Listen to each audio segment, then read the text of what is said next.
আশা করছি সবাই অনেক অনেক ভালো আছে, সুস্থ আছে এবং সুন্দর আছে। গতকাল একটা ভিডিও আপলোড করার পরে সেখানে আমার এক শিক্ষার্থী প্রশ্ন করেছিল, স্যার নয়ের ক্ষেত্রে রস্বই ব্যবহার করব নাকি অন্তস্থ ব্যবহার করব? তো এই ক্ষেত্রে দুটোই সঠিক, দুটোরই ব্যতিক্রম ব্যবহার রয়েছে, মানে ভিন্ন ভিন্ন ব্যবহার রয়েছে। তো এটা আমাদের জানতে হবে। তার আগে আমাদের আরেকটা বিষয়ে ধারণা থাকা উচিত, তা হলো উত্তম পুরুষ, মধ্যম পুরুষ এবং নাম পুরুষ কি।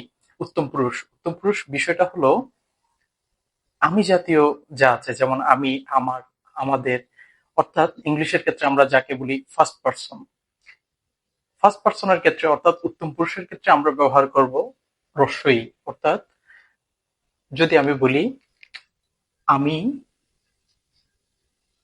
নই, আমি নই। আর মধ্যম পুরুষ যেটা রয়েছে তুমি, তোমার, তোমাদিকের, তোমাদের, এরকম মধ্যম পুরুষ যেগুলো রয়েছে এবং নাম পুরুষ যেগুলো রয়েছে, যেমন থার্ড পার্সন যাকে বলি আমরা, এই সেকেন্ড পার্সন এবং থার্ড পার্সন এবং মধ্যম পুরুষ এবং নাম পুরুষের ক্ষেত্রে আমরা ব্যবহার করব অন্তস্থ। যেমন তুমি নয়, এক্ষেত্রে আমরা তুমি নয় না বলে আমরা বলতে পারি তুমি নও, তুমি নও, অথবা সে নয়। এখন এখানে দেখেন, আমি নই এক্ষেত্রে কিন্তু রস্বই ব্যবহার করেছি, আর সে নয় কিংবা তুমি নয় এক্ষেত্রে কিন্তু আমরা অন্তস্থ ব্যবহার করেছি।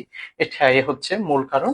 অর্থাৎ উত্তম পুরুষের ক্ষেত্রে আমাদের ব্যবহার করতে হবে রস্বই, আর মধ্যম পুরুষ এবং নাম পুরুষের ক্ষেত্রে আমাদের ব্যবহার করতে হবে অন্তস্থ। যেমন আমি একটা বাক্য বলি যে, এ ধরনের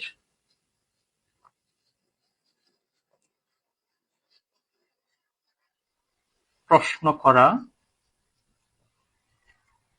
উচিত নয়, উচিত নয়, এ ধরনের প্রশ্ন করা উচিত নয়, আমি